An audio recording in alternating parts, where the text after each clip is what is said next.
Aujourd'hui, Alfred Jarry, Uburois.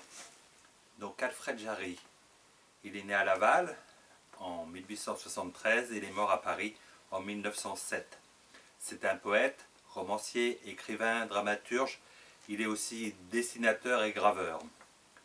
Dès l'âge de 12 ans, il compose des comédies en vers et en prose comme Les Brigands de la Calabre, Le Parapluie seringue du docteur Thanaton, Le Procès, etc. En 1888, il arrive à Rennes.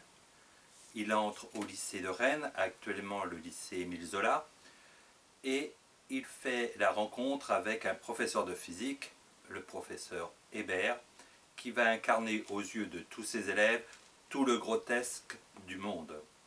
Il en fera le modèle du personnage principal de ses œuvres dramatiques, le Père Ubu, dont la première version sera Les Polonais, que Jarry écrit en classe de première à l'âge de 15 ans. C'est en 1896 que la version la plus connue, Uburois, sera jouée pour la première fois. Elle provoque un véritable scandale. Pendant cette période, il écrit dans de nombreuses revues et journaux.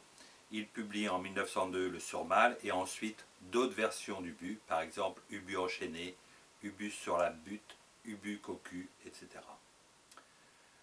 Dans l'ouvrage Gestes et opinions du docteur Faustrol, pataphysicien, édité après sa mort, il définit une nouvelle science totalement inventée, la pataphysique, comme la science des solutions imaginaires qui accorde symboliquement aux linéaments les propriétés des objets décrits par leur virtualité. Science que perpétue le Collège de pataphysique, fondé en 1948. Il est l'un des précurseurs du surréalisme et du théâtre de l'absurde. Uburois. La mère Ubu pousse son mari, le père Ubu, à tuer le roi Venceslas pour obtenir un parapluie et pour manger fort souvent de l'andouille. Après avoir décimé la famille royale, sauf l'un des fils du roi, Bougrelas, le père Ubu et sa femme ravagent le pays en décimant les nobles, les magistrats, les financiers avec sa machine à décerveler, puis les paysans. Une révolte se prépare, menée par Bougrelas qui chasse Ubu et sa femme. Celle-ci, après avoir pillé le trésor royal, se cache dans une caverne où elle retrouve le père Ubu qui s'éveille. Elle fait semblant d'être la voix de Saint Gabriel pour tromper le père Ubu. Attrapez la mère Ubu, coupez les oreilles. Adieu, où suis-je? Je perds la tête. Oh non, Seigneur! Grâce au ciel, j'entrevois Monsieur le Père Ubu qui dort auprès de moi. Faisons la gentille. Eh bien, mon gros bonhomme, as-tu bien dormi? Fort mal, il était bien dur cet ours. Combat des voraces contre les coriaces, mais les voraces ont complètement mangé et dévoré les coriaces, comme vous le verrez quand il fera jour. Entendez-vous, noble palotin? Mais qu'est-ce qu'il bafouille?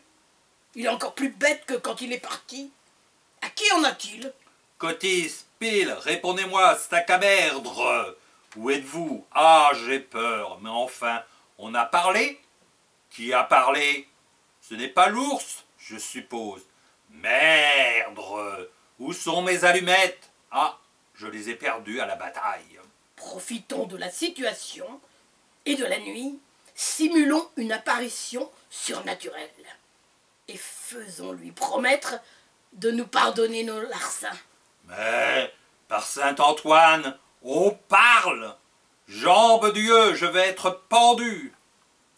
Oui, monsieur Ubu, on parle en effet. Et la trompette de l'archange qui doit tirer les morts de la cendre et de la poussière finale ne parlerait pas autrement.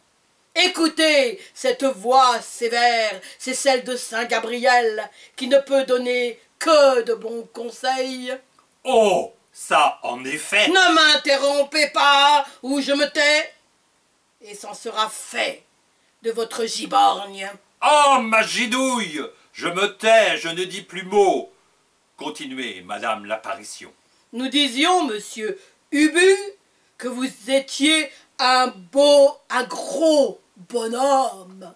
Très gros, en effet, ceci est juste. Taisez-vous, De par Dieu. Oh, par les anges, ne jure pas. Oh merde.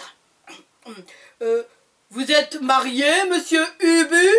Parfaitement. À la dernière des chippies. Vous voulez dire que c'est une femme charmante? Une horreur. Elle a des griffes partout. On ne sait par où la prendre. Il faut la prendre par la douceur. Sire Ubu, et si vous la prenez ainsi, vous verrez qu'elle est au moins l'égale de la Vénus de Capoue. Qui dites-vous qui a des poux? Vous n'écoutez pas, monsieur Ubu? Prêtez-nous une oreille plus attentive. Mais hâtons-nous, le jour va se lever. Monsieur Ubu, votre femme est adorable et délicieuse. Elle n'a pas un seul défaut. Vous trompez. Il n'y a pas un défaut qu'elle ne possède. Silence donc! Votre femme ne vous fait pas d'infidélité. Je voudrais bien voir qui pourrait être amoureux d'elle. C'est une harpie. Elle ne boit pas. Depuis que j'ai pris la clé de la cave. Avant, à 7 heures du matin, elle était ronde et elle se parfumait à l'eau de vie. Maintenant qu'elle se parfume à l'héliotrope, il ne sent pas plus mauvais. Ça m'est égal. Mais maintenant, il n'y a plus que moi à être rond. Sot personnage. Ah, votre femme ne vous prend pas votre or. Non, c'est drôle. Elle ne détourne pas un sou. Témoin, monsieur, notre noble et infortuné cheval à finance, qui, n'étant pas nourri depuis 3 mois, a dû faire la campagne entière traînée par la bride à travers l'Ukraine. Aussi est-il mort à la tâche, la pauvre bête. Tout ceci sont des mensonges. Votre femme est un modèle. Et vous, quel monstre vous faites? Tout ceci sont des vérités. Ma femme est une coquine. Et vous, quelle andouille vous faites? Prenez garde, père Ubu! Oh, c'est vrai, j'oubliais à qui je parlais. Non, je n'ai pas dit ça. Vous avez tué Venceslas. Ce n'est pas ma faute. Moi, bien sûr. C'est la mère Ubu qui a voulu. Vous avez fait mourir Boleslas et Ladislas. Tant pis pour eux. Ils voulaient me taper. Vous n'avez pas tenu votre promesse envers Bordure et plus tard vous l'avez tué. J'aime mieux que ce soit moi que lui qui règne en Lituanie. Pour le moment, ce n'est ni l'un ni l'autre. Aussi, vous voyez que ce n'est pas moi. Vous n'avez qu'une manière de vous faire pardonner tous vos méfaits. Laquelle? Je suis tout disposé à devenir un saint homme. Je vais être évêque et voir mon nom sur le calendrier. Il faut pardonner à la mère Ubu d'avoir détourné un peu d'argent. Eh bien, voilà, je lui pardonnerai quand elle m'aura rendu tout, qu'elle aura été bien rossée et qu'elle aura ressuscité mon cheval à finance. Il en est toqué de son cheval.